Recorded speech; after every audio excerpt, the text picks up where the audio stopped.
Bonjour à tous et bienvenue dans cette partie 2 de notre introduction aux options. Maintenant que nous avons vu les bases de la valorisation avec le modèle binomial, nous pouvons introduire le modèle Black-Scholes et Merton.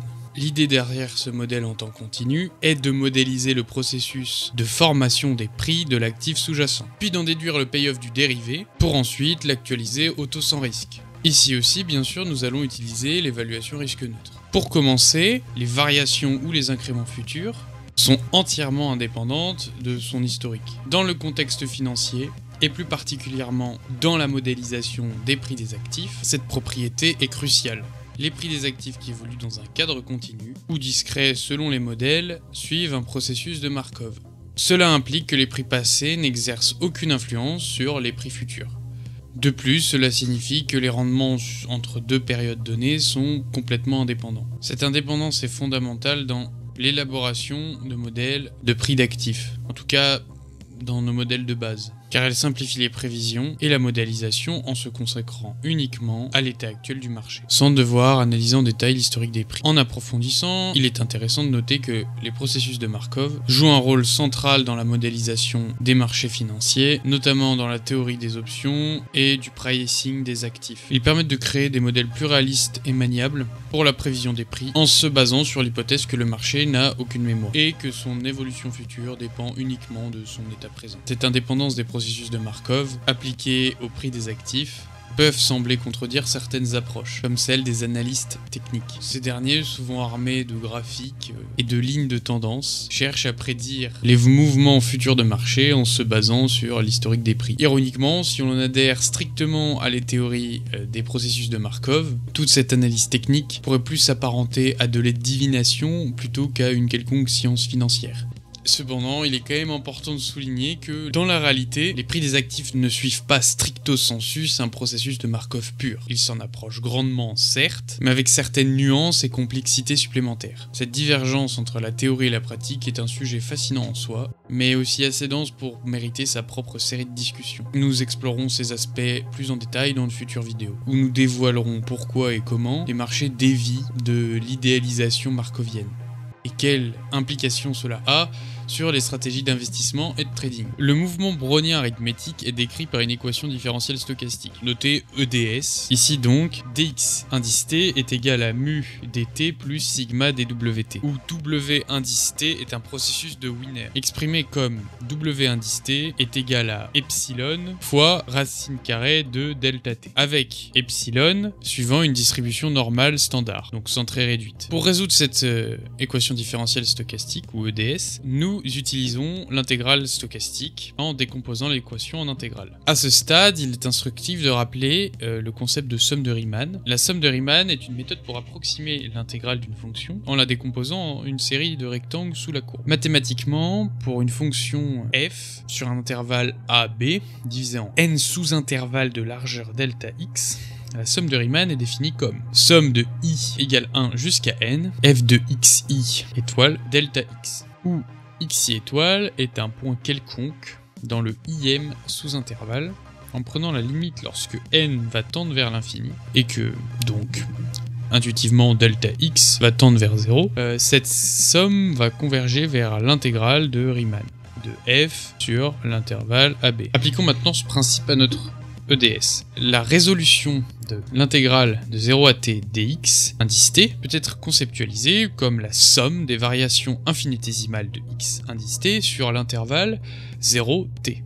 Dans un cadre stochastique, bien que ces différentiels dx indice t soient aléatoires, l'idée de base reste similaire à celle des intégrales classiques de Riemann. En résolvant l'intégrale, on applique des principes similaires aux intégrales de Riemann, tout en tenant compte des spécificités stochastiques. Cela nous donne x de t moins x0 est égal à mu fois t plus sigma wt. Et donc on a la solution analytique pour tout x de t qui va être égal à x0 plus mu fois t plus sigma fois w indice t. Ici, la différence xt moins x0 suit une distribution normale avec une moyenne de mu fois t et un écart type de sigma fois racine carrée de t. On peut généraliser le mouvement brownien à un processus plus général qui est le processus d'Ito, qui généralise ces concepts et permet à mu et sigma de devenir des fonctions de x indice t et du temps. On a alors des x indice t, donc j'ai mis en gras mu justement pour différencier la constante de la fonction. Donc mu de x indice t et t dt plus sigma de x indice t, t dwt. Donc ensuite on va voir le lemme d'Ito. Le lemme d'Ito nous permet de décrire les processus. Le processus stochastique dépendant d'un autre processus stochastique, typiquement le prix d'une option qui dépend du prix du sous-jacent par exemple. Donc soit j'ai une application de R carré dans R, où x indice t et t les antécédents de g, où x indice t suit justement un processus d'Ito. Considérons que mu et sigma en gras sont des fonctions dépendant de x indice t et de t. Alors la différentielle de g, selon le lemme d'Ito, est donnée par cette équation qui fait intervenir les dérivées partielle première et seconde de la fonction g. On a la dérivée partielle de g par rapport à t, la dérivée partielle de g par rapport à x, et la dérivée partielle seconde de g par rapport à x. Pour l'espérance de g et la variance de g, elles vont être définies comme suit. Donc maintenant on va voir une application justement qui va bien nous servir de ce lemme d'Ito. Considérons le mouvement brownien géométrique, qui est un type spécifique de processus d'Ito, défini par l'équation différentielle stochastique suivante. On voit ici, mu de S indice t est égal à mu, ici pas en gras, fois S indice t. Et sigma en gras de S indice t est égal à sigma fois S indice t, avec mu et sigma étant des constantes. Et ici on les met pas en gras justement pour les différencier des fonctions. En appliquant le lemme d'Ito à la fonction logarithme de S indice t, nous calculons les dérivées partielles de cette fonction du logarithme. On obtient ces résultats, et en substituant ces valeurs dans la formule d'Ito et en développant les termes, on obtient une nouvelle équation différentielle stochastique. Et celle-ci est celle d'un mouvement brownien arithmétique qu'on a vu précédemment, avec un terme de dérive égal à mu moins sigma carré sur 2 et une volatilité de sigma. En reprenant les résultats précédents du mouvement brownien arithmétique et en exponentiant les deux côtés de notre équation, nous trouvons une solution explicite pour S indice t. Et donc S indice t va être égal à S indice 0 exponentielle de mu moins sigma carré sur 2 fois t plus sigma w indice t. Cette formule montre comment le mouvement brownien géométrique modélise la dynamique stochastique des prix dans les marchés financiers, avec une croissance exponentielle modulée par un terme de dérive et une volatilité. Et donc maintenant, en partant de ces résultats, on peut en déduire les formules de Black-Scholes. Donc comme nous l'avons déjà vu dans la première partie de la vidéo sur les options, le prix d'une option est défini comme l'espérance des payoffs futurs, actualisée au taux sans risque, sous l'hypothèse d'un univers risque neutre. Vu que le maximum entre S indice t moins k et 0 est égal à 0, si S indice t est plus petit ou égal à k, on peut réécrire le payoff en utilisant une fonction indicatrice. Ensuite, on va développer ce qu'il y a dans l'espérance et on va sortir les constantes multiplicatives. Et enfin ici, l'espérance peut être interprétée en termes de probabilité, car elle implique uniquement une fonction indicatrice qui vaut 1 si S indice t est plus grand que k, dans le calcul de l'espérance. Maintenant qu'on a réécrit le prix du call sous une forme différente, il va falloir qu'on trouve notre espérance et notre probabilité. Donc, pour trouver la probabilité que S indice t soit plus grand que k, on va utiliser les résultats du mouvement brownien géométrique trouvé précédemment. Donc, on substitue S indice t par son équation déduite des raisonnements précédents. Ensuite, on prend le logarithme des deux côtés de notre inéquation. Ici, l'on soustrait ln de S indice 0 des deux côtés. Et l'on utilise la propriété des logarithmes qui nous dit que ln de a moins ln de b égale ln de a divisé par b. Et enfin ici, on soustrait r moins sigma carré sur 2 fois t, et l'on divise par sigma racine de t, des deux côtés. Ainsi, comme l'on a déjà vu que w indice t va être égal à epsilon fois racine carrée de t, eh bien ça se simplifie et il reste probabilité de epsilon plus grand que moins d2. Où du coup epsilon suit une loi normale centrée réduite et d2 va être égal à 1 sur sigma racine de t ln de S0 sur K plus R moins sigma carré sur 2 fois T. Donc ici on n'a pas fini, on a juste transformé notre probabilité en une autre probabilité. Donc ici epsilon et moins epsilon suivent la même distribution. Cela reflète une propriété de la loi normale centrée réduite qui est centrée sur 0. Ainsi, multiplier la variable par moins 1 ne change pas sa distribution. D'ailleurs, cette propriété est très utile dans le pricing d'options avec des méthodes numériques. Par exemple, en utilisant la méthode des variables antithétiques, il est possible de réduire considérablement la puissance de calcul nécessaire. Toutefois, ceci est un sujet à part entière. Du coup, remplacer epsilon par moins epsilon, parce qu'ils ont la même distribution. Ensuite, multiplier par moins 1 des deux côtés. Et on a, donc ici, ce qu'on a cherché à faire, c'est d'arriver à la forme d'une fonction de répartition d'une variable aléatoire continue, c'est-à-dire p de x plus petit que x. Dans notre cas, on est arrivé à n, qui est la fonction de répartition de la loi normale centrée réduite. Donc n de d2. Et donc on a une forme bien connue. On a une forme standardisée qu'on peut très bien calculer. Quand on connaît d2 bien sûr. Donc ensuite, pour la deuxième partie de notre équation, donc le calcul de l'espérance, on va déjà rappeler la formule de l'espérance pour des variables aléatoires continues. Donc ça va être l'intégrale de moins l'infini jusqu'à plus l'infini de x f de x dx. Comme précédemment, commencez par remplacer S indice t par sa valeur si S indice t suit un mouvement brownien géométrique. Dans ce contexte, nous remplaçons l'espérance par sa formule. Ici, f de x représente la densité de probabilité, ou PDF pour Probability Density Function, de la loi normale centrée réduite. Ceci est dû au fait que dans l'équation de l'espérance, x, la variable aléatoire, correspond à epsilon. Dans notre cas, et epsilon suit une loi normale centrée réduite. Nous développons pour rendre l'intégrale un peu plus propre. Dans cette expression, nous avons une fonction indicatrice en produit qui vaut 0 lorsque S indice t est plus petit que K. Donc par conséquent, toute l'intégrale est nulle sur l'intervalle de moins l'infini à moins d2, ce qui nous permet de réduire les bornes de l'intégration à moins d2 jusqu'à plus l'infini, et d'éliminer la fonction indicatrice. Nous remarquons également l'utilisation de l'identité remarquable a moins b carré égale à a carré moins 2ab plus b au carré. Cette identité nous permet de substituer dans l'exposant. Finalement, nous effectuons un changement de variable avec y qui est égal à x moins sigma racine de t, simplifiant ainsi l'intégration. Ici, on réécrit l'intégrale avec la nouvelle variable et les nouvelles bornes en substituant moins d2 dans l'équation de y. Et pour finir, on fait un dernier changement de variable en prenant z est égal à moins y, ce qui nous permet de changer les bornes d'intégration et donc d'avoir quelque chose de similaire à la fonction de répartition de la loi normale centrée réduite. Et donc ici, on a trouvé d1 et d2.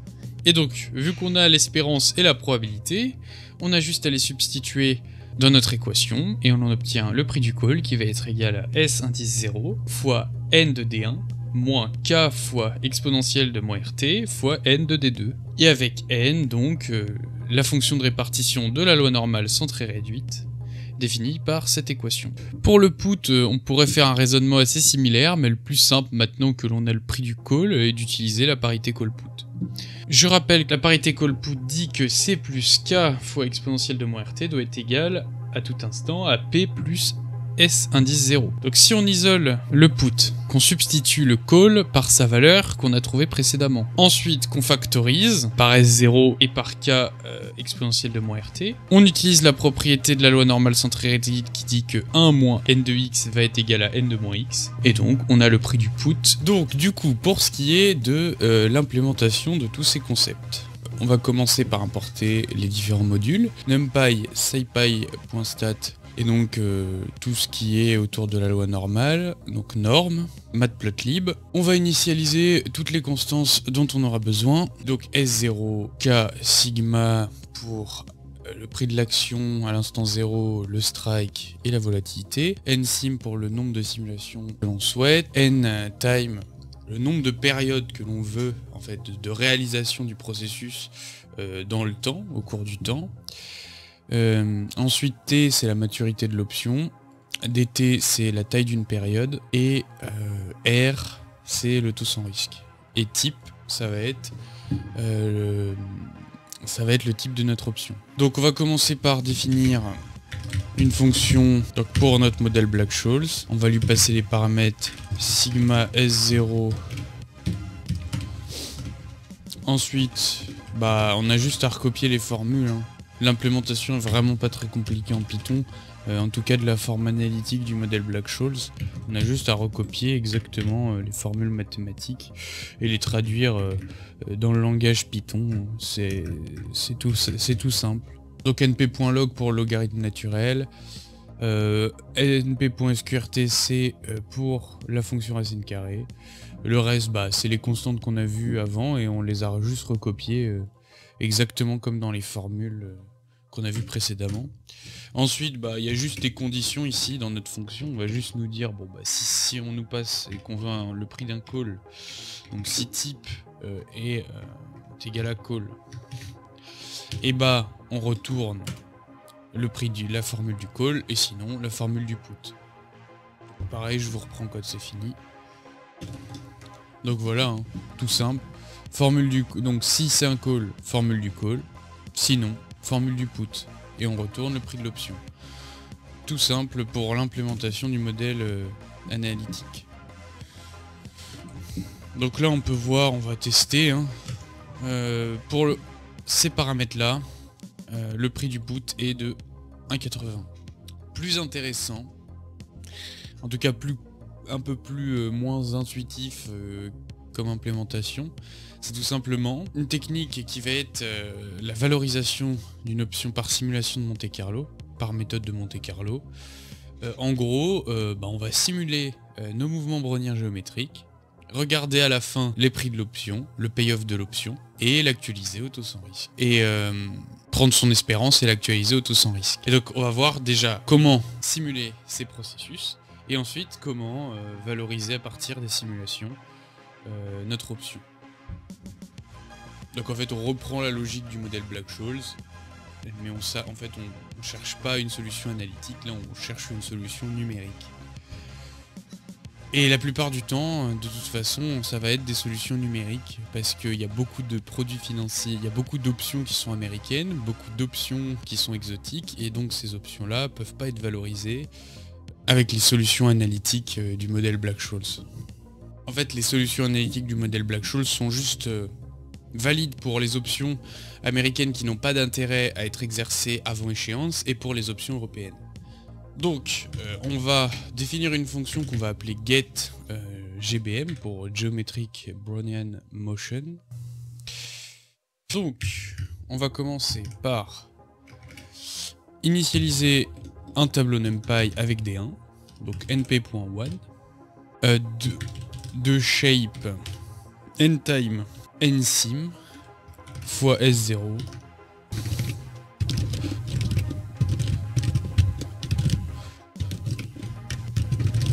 Ensuite on initialise une matrice ou un tableau NumPy en gros de la même shape que que celui-là qu'on a initialisé précédemment.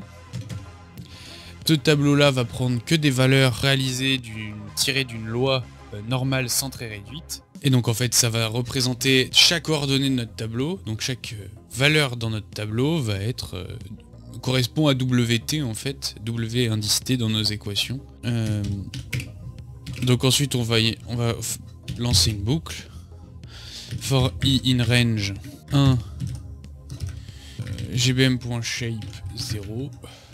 Donc en gros on va prendre i qui va prendre les valeurs donc de 1 avec des pas de 1 bien sûr jusqu'à notre shape donc ntime. Voilà, moins 1, parce qu'en Python c'est exclusif. Et ensuite, donc, GBMI, et bah là c'est juste, on recopie les équations qu'on a vues la dernière fois du mouvement brownien géométrique. Bon là, notre WT, ça serait plus, c'est pas vraiment le WT dans notre formule, parce que dans notre formule, le WT inclut le fois racine de T. Et ici, il n'inclut pas, c'est juste ça serait plus epsilon en fait, dans nos notations précédentes. Ça correspondrait plus à ça. Donc il faut aussi mettre fois racine de t. C'est-à-dire qu'on va avoir du coup... donc mu ici c'est notre... en gros c'est R, hein, vu qu'on est en univers risque neutre. Plus sigma carré divisé par 2 fois t plus sigma fois WT. Ici ça n'a pas d'importance parce qu'en fait on tire au hasard dans une loi normale, tous les tirages sont indépendants. Donc on peut prendre à I-1 ou à I, ça n'a aucune importance. Parce que comme j'ai dit, hein, les tirages, c'est des tirages complètement indépendants qui sortent d'une loi normale centrée réduite. Donc on s'en fiche un peu. Voilà, donc là on va prendre I. On pourrait prendre I-1, ça irait les mêmes résultats. Sigma donc fois WTI. Et ensuite il faut bien mettre à l'échelle en mettant np.sqrt donc pour la racine carrée de dt. Tac, on ferme les parenthèses et là normalement c'est bon. On peut retourner nos mouvements browniens.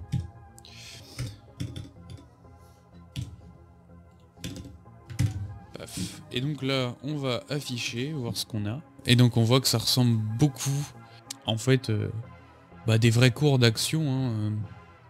D'ailleurs c'est marrant à quel point c'est difficile de... Si on met... on simule vraiment un mouvement brownien géométrique pur, donc pour qu'il considère aussi les plus hauts, etc. pour qu'on mette ça sous forme de graphe, chandelier et tout ça. Et qu'on met un vrai cours d'action à côté. Et en fait c'est vraiment à l'œil nu quasiment indissociable. C'est vraiment compliqué sur des marchés quand même assez efficients. Hein. Sinon oui c'est vrai qu'il y en a... Ça se voit, on voit la différence, mais sur des marchés genre, par exemple Action Apple, Action Total ou je ne sais quoi, bien liquide, quand on prend la simulation du mouvement brownien géométrique avec les mêmes moments, et avec les moments estimés à partir du cours de l'action qu'on souhaite simuler, et qu'on prend cette action, et qu'on compare les deux, on prend un instant donné sur une période, on regarde, et en fait on voit vraiment, on pourrait pas deviner qui est quoi. Bien sûr, si on connaît quel chemin a pris le cours, oui on peut, mais en soi, dans sa structure, c'est vraiment proche. On voit que c'est pas exactement le cas, c'est-à-dire que vraiment, si on descend à des échelles de temps plus basses, on voit qu'il y a des micro-autocorrélations, mais qui changent, il y a de l'hétérocédasticité. En fait, le modèle est imparfait, mais il capture quand même bien, et à l'œil nu, on a du mal à différencier le vrai cours d'une action de son processus simulé.